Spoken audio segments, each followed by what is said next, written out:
Welcome to Innovations and Breakthroughs with your host, Rich Goldstein, talking about the evolutionary, the revolutionary, the inspiration and the perspiration, and those aha moments that change everything. And now here's your host, Rich Goldstein.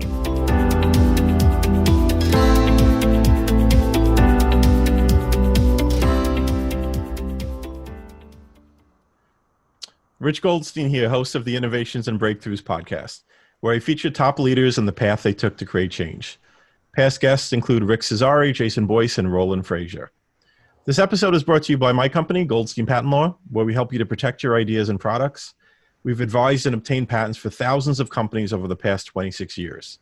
So if you're a company that has software, a product, or a design you want protected, go to goldsteinpatentlaw.com, where there are amazing free resources for learning about the patent process. And you could email my team at welcome@goldsteinpc.com to explore if it's a match to work together. You could also check out the book that I wrote for the American Bar Association that explains in plain English how patents work. It's called the ABA Consumer Guide to Obtaining a Patent. I have with me here today Bob Serling. Bob is an expert on licensing. He has licensed everything from a Tony Hawk skateboard toy that he invented to insurance derivative software products. He's the founder of Profit Alchemy, Inc. He has helped thousands of businesses and entrepreneurs turn the assets they already have into six-figure profit centers. It's my pleasure to welcome a man who rightfully should have been the author of a book entitled Art of the Deal, but someone else already stole that title. So welcome, Mr. Bob Serling. Thanks so much for being here, Bob. Thank you very much, Rich. So I guess that means that I should take this opportunity to announce that I'm running for president in these challenging times. That would be awesome. I mean, then we'd have a president who actually knows how to make deals. Well, my dogs might vote for me, so. Right. but the sentiment behind that comment was that really people say you're a licensing expert, but really what it is you're a deal maker.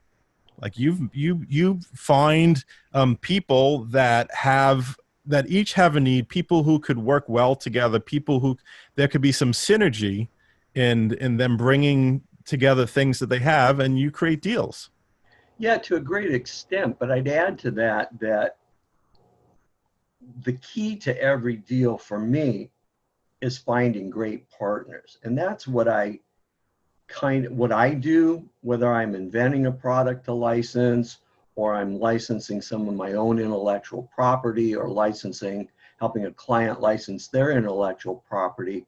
I'm always looking for the right partner, because no deal gets done without a partner. And so often I find that people are either aiming at the wrong partner or picking the wrong partner out of almost a sense of desperation, just kind of taking any partner that comes along. So yeah, I kind of specialize in deal making, but I think the emphasis on that is finding the right partner so the deal works for you, your partner, and then the end user. Got it. And other than like for the specific situation, like where there's usually a synergy with the partner that you select, there's something that you bring to the table and something that they bring to the table. What do you generally look for in a good partner? More than anything, a track record. Mm-hmm. I'm not really big on reinventing the wheel. And the book I should have written instead of The Art of the Deal is The Lazy Man's Guide to Partnerships. So, and what I mean by that is there are a lot of good startups and there are a lot of innovative technologies, but you know that old definition of a pioneer. They're either a hero, but more often a guy with a bunch of arrows in his back. And right. So I'm not really out to be the next Elon Musk or be the person who's really disrupting something. I'm looking to work with partners who are already established, and then I come in and primarily, more than anything, I create improvements for things, for software, for toys, for household goods, for even for that insurance product. And just a quick note on that, I have no experience whatsoever in the insurance industry. And when a friend of mine asked me to take a look at their product, I thought, and I told him, I said, well, I'll do it, but you're wasting your time. And it just, you know, if you think creatively, you can usually see little gaps that people have missed. But in all those examples, I was already working with a product or a service that had an established track record. So that's what I look for in a partner, because it's just easier. It's, you know, it's the old adage of shooting ducks in a barrel rather than trying to invent something totally new that's never been seen before. Yeah, and I have a hunch too that part of that track record you're looking for is regarding implementation, because I heard you talking once, and you were, and it just showed me that we had something in common, which was that, you know, when I tell the story of how I became a patent attorney, it was because I realized that being an engineer would be working on the same project day in and day out for years at a time. Yeah. And that's why, you know, working on patents, I get to work on different things all the time. And I heard you talking, saying how you can't imagine yourself working on something day in and day out for years at a time. And so that's why you look for the partners that can take the ideas that you have and run with it. Right. Yeah. I mean, the last thing I want to do is invent, say, a toy or a household gadget and then have to manufacture it. And for a couple of reasons. First of all, I like the creative end of the process. That's the key reason. But second of all, I don't have any risk when I license it to an established company that's doing $250 million or more in sales. And now not everything works, obviously, but the risk is there. So when I invented, I think what I'm best known for on the inventing side is what people call my Tony Hawk skateboard, which was a little plastic skateboard that kids play with their fingers that had Tony Hawk's logo and the logo of 6 or 7 other big skateboard brands on it. So when I did that, I mean, the company that I licensed it to, I mean, my total cost to develop my crude prototype, which barely fits the definition of a prototype, was about $40, right? They then spent $1 million in engineering and manufacturing and another $1.5 million in advertising to bring that to market. Now, they knew that with Tony Hawk and these other big branded skateboard names, you know, attached to it, then it was going to sell. Or they had, I mean, they know their market, and they had a 95% certainty that it would sell, and it did. It sold really well, but it was still a risk. It could have gone south. There's a lot of really good projects that go south. They would have lost the $2.5 million and all the time in development, not me. Not to mention that they've got engineers in China, they've got a full legal staff, they've got all their customer service staff, and they've got a distribution network. It would take me, 5-10 years to fully establish that. So yeah, I don't want to spend my time focusing on just that one thing. I like to be able to move around to all kinds of different projects that keep my interest up. Yeah, and that's the opportunity to diversify there as well, right? You get to work on different things. Right. Yeah, very much so. Yeah. So I can work on a toy, I can work on a household item. Those are the areas I like. I also like animal products, and those are the things I specialize.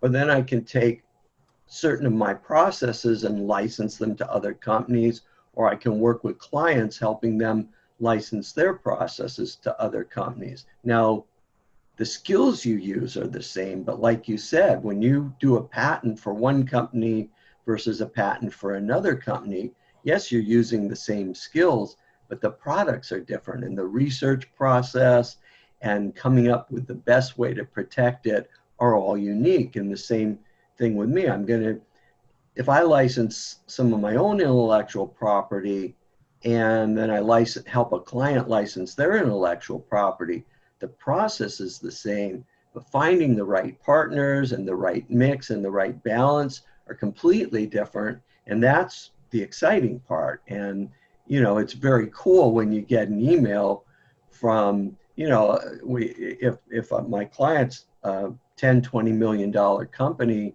and you get an email from a company that's doing $1 billion a year and saying, hey, this is really interesting. Let's set up some time to talk about it. That's always the most exciting time. Okay, great. Yeah, that's awesome. There are people that are happy to see you, obviously, Yeah, and not just but people. it's all not only happy to see you, but it's always exciting to hear. I'm sure, like on your end, it's really exciting when a client hears, yes, the patent cleared the examiner and it's issuing. And for my clients, it's really, they're excited to hear, hey, this big company, like I had a client who LinkedIn wanted to talk to them about licensing their IP. And they were to the moon with that. And so, that's always exciting.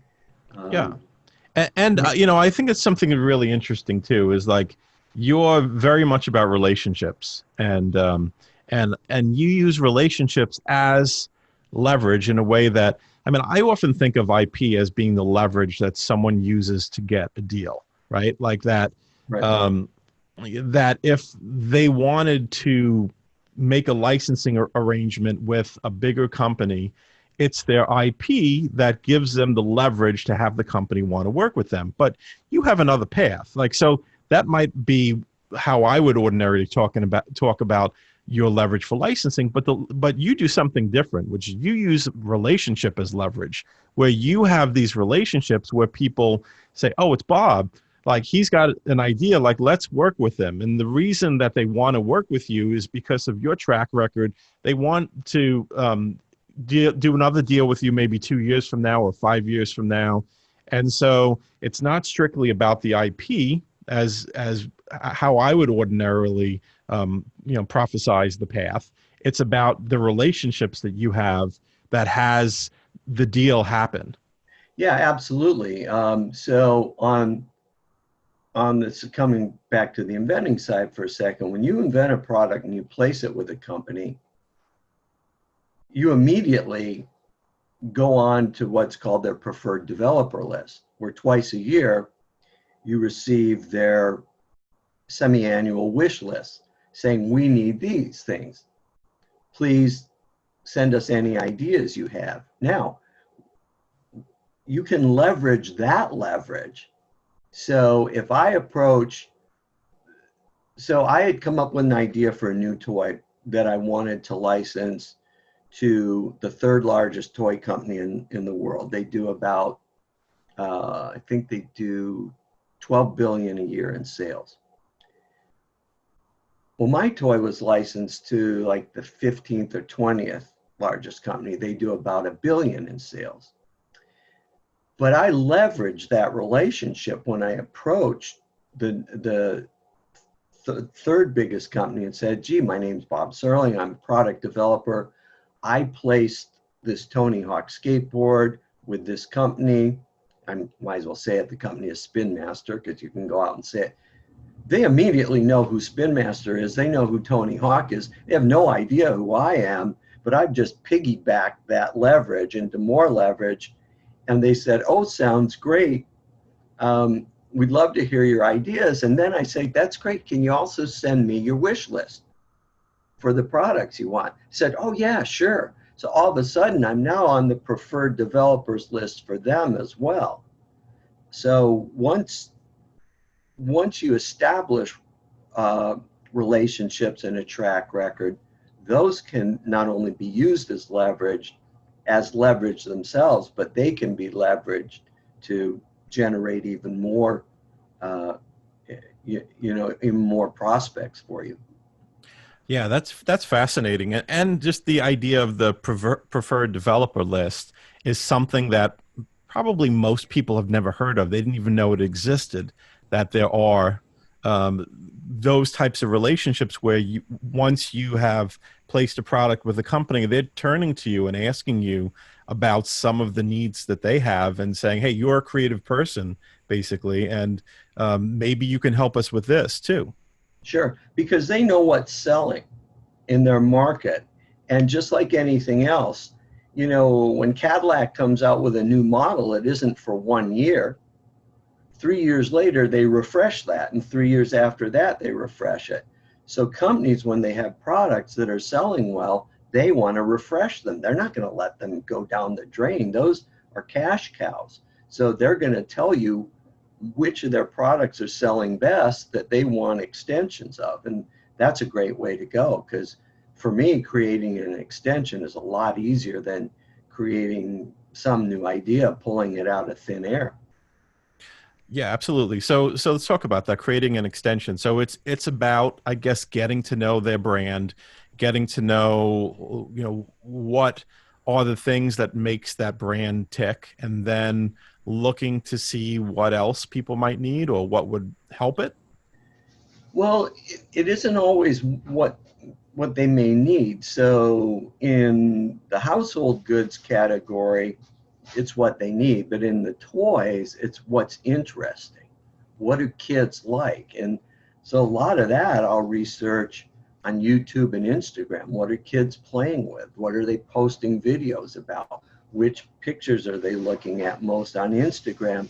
Now, how can I take some of those ideas and create an extension of it and clone it to these products? So that's one way to do it.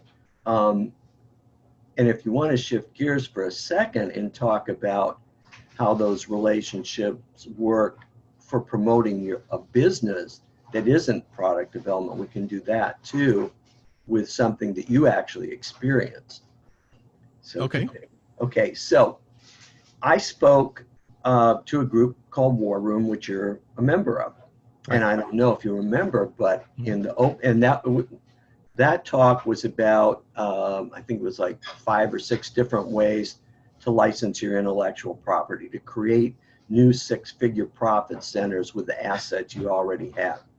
So when I did that, I don't know if you remember, but the introduction to that was, I said, a few years back, I got an email from a guy saying he had used one of the licensing techniques I taught him to make $1.4 million in 8 weeks. And he worked 16 hours a day, 7 days a week for that 8 weeks. He was exhausted by the end.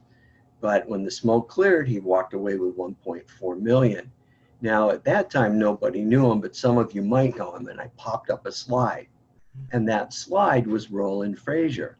And Roland, of course, is one of the 4 partners in War Room. And he was there as well. So I immediately established my credibility and established a small type of relationship with everyone in the room. Because when you go to a 2-day weekend like that, and there's, a dozen speakers, you can only hold your attention for so long. So when you can come in with something from your track record and immediately anchor that with the people in the room, and you can do that in your marketing materials as well. You find some experience you have that people can relate to, and it doesn't have to be someone who's known. It can just be something that you've discovered about running your business, and you point that out and people go, yeah, that happened to me too. And it immediately anchors you. So you can leverage that, your track record in very simple ways. The thing I did with the Roland slide was no different than telling this toy company who had never heard of me that I had developed a Tony Hawk toy. Right. Well, it's like the science of positioning, right? Is like the old days was advertising. You create a message and you put it out there, and then at one point, positioning was the notion of like, instead of giving them a new message to process, you kind of put yourself along with a message that they already know, something exactly that's already. Because if you can get somebody to identify with the message right from the start, see, a lot of people hold their case studies or their proof or their testimonials till the end. I'm a big advocate of getting that there right in the start, because then people can say, I can relate to that. They can also say, I don't relate to that, and you're not going to waste their time. So the ones that do, you've got anchored and you're bringing them more value. And then the ones that don't, you've told them, hey, the value I bring isn't something you're interested in, so you don't need to take your time up with this. Exactly. And so you said that this was like a little bit of change of topic, but it's actually not. What you're talking about here is brand extension, right? Yeah, I actually meant a change of area, Yeah. away from inventing more to how people can apply it in their businesses in general. But it also circles back around to inventing, because what you're talking about is inventing a brand extension is like not creating something out of thin air, but taking something that exists, something that people are already familiar with, let's say a dart gun, and you're doing something cool, and then they look at it like, okay, that's a dart gun, but that's a dart gun that X, Y, Z.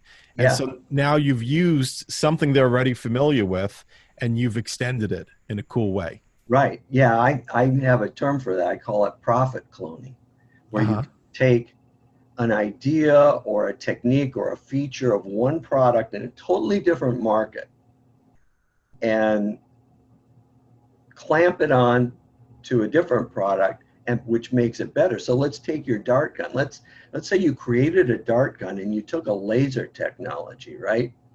And it has a band of lights on the gun, and you shoot the dart, and if you miss the target, the red lights rotate around. And if you hit the target, the green lights go around. Well, that technology already exists, and it's being used for other things. It's probably not being used for dart guns, but you could clone that onto dart guns. You've got a product that's a lot more fun for kids to play with. Yeah, and I guess what you could do too is say that the dart guns are familiar, and if like that kind of methodology of having the lights flash in a certain way is also a familiar concept from something else, then now you've just extended the product in a way that will seem familiar to them already, and they could envision the benefit to it. Yeah, absolutely. Cool. I love that. And so then in terms of inventing, though, and in terms of creativity, kind of what other insights can you give into your methodology of inventing and creating something new?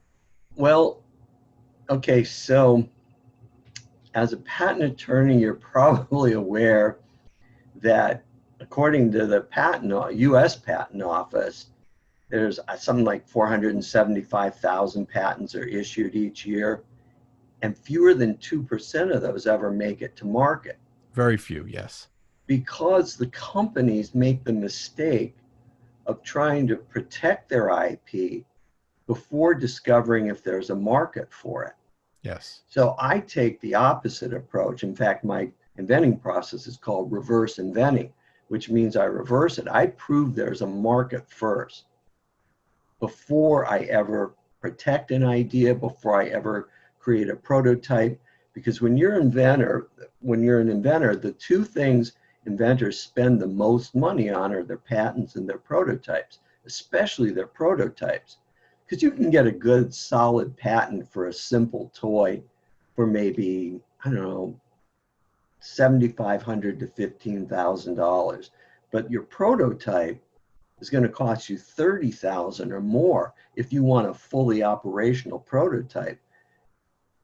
It's a lot of money to put 50 grand on the line for every idea you have. Because one thing about inventing is you have to have a lot of ideas. You can't bank on one idea. So I followed the conventional process. I paid a lot for a prototype and for a patent for the first product I ever created.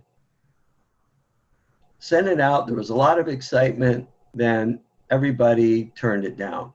And I was stuck with those costs. Mm-hmm. But my background was in marketing. I said, well, this is goofy. I'm going to prove there's a market from now on before I do it. And then I did that.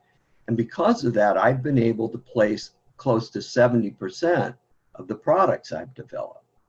Because, first of all, I'm not inventing anything new. I'm just improving something. That Tony Hawk skateboard, it already existed. It already had Tony's logo on it and the other skateboarders. I invented an improvement to it that made it more fun for the kids to play with. I didn't have to prove to the company that it would sell. They knew they were selling $15 million a year worth of it. All they had to do was look at my improvement and say, hey, do we think kids would like this or not? So that's the number one thing. I look for things that are already selling well, that have a proven track record. And if I come up with a new idea, I look for other things that are similar that are selling well, because I want to know that before I present it to a company. And I want to present those examples to the company, because they're going to invest a lot of time and money in it. And I don't want to come up with an idea out of thin air. So I think those are pretty much the two major aspects, is that I don't invest any money in a prototype or protecting my idea until after I've proven it will sell. And I also only work with stuff, as I probably said 14 times now, that has a track record. Yeah, I think that's awesome advice. And I think it creates a great alternative approach. I often tell people not to expect that your first idea is going to be successful. For most people that have decent success with a product, it's not their first idea, it's probably their third. The benefit of the first is to give you that experience of going through the process of figuring out how it works, essentially, for the sake of doing the second and the third. So you have to pace yourself, and I think that's really what you're talking about, is pacing yourself, and not playing in a way that it's like, if this first one isn't successful, you've blown all your resources, and then there's nothing left to do that second or third. So it's about playing. To me, my favorite definition of sustainability is playing in a way that leaves you more able to play again. So that's great. That is a great quote. I'm going to quote you on that. That's fantastic. And it's so true. And a lot of people are really afraid of rejection, but you have to look at it because they take it personally. But a company doesn't reject you. They're rejecting the idea. And it doesn't say anything about you. Oh, I should give up as an inventor. I'm a failure. No, that idea didn't fly. And it is good to learn, like you said, to learn the process, because the process is what's important, not whether or not. Sure, everyone would love their first idea to be a big hit right out of the gate, but the chances of that happening are just minor. Yep, exactly. All right. Well, I think this has been amazing. I mean, really, really awesome advice. And so if people want to learn more about you or get in touch with you, how do they go about doing so? Okay, so I don't have anything on inventing right now, but I do have a free ebook on, I think it's 11 different ways people can take the assets they already have in their business and use strategic partnerships to turn those into 6-figure profit centers. And when you do that, there's no cost to do it. And so they can get that ebook just by going to the homepage of my website, which is licensinglab.com. And it's right there. That's the whole homepage, is that ebook. And they can grab that for free. And then as I have things available on licensing, on strategic partnerships and inventing, they'll find out about all that stuff simply by taking that ebook. Great. And what about Profit Alchemy? What's that all about? Well, Profit Alchemy is kind of my holding company, because I haven't figured out what I want to be when I grow up, Rich. So So, I do work with clients in marketing and licensing their IP, in creating strategic partnerships, and in inventing. So Profit Alchemy is my holding company for all those different things. And then I pop up different websites at different times for each of those areas. Great. Thanks so much. Life is so complicated, Rich. Oh, I know. Well, I mean, someday you and I will both figure out what we want to do when we grow up, and then maybe it'll be simple, and we'll just be doing one thing, right? Aha, sounds like a plan. All right. Well, Bob, it was really great to have you here, and so much great advice. Thanks so much, and hopefully I'll get to see you soon one of these days. Absolutely. It was my pleasure, Rich. Thanks for having me. Thanks for listening to Innovations and Breakthroughs with your host, Rich Goldstein. Be sure to click subscribe, check us out on the web at innovationsandbreakthroughs.com, and we'll see you next time.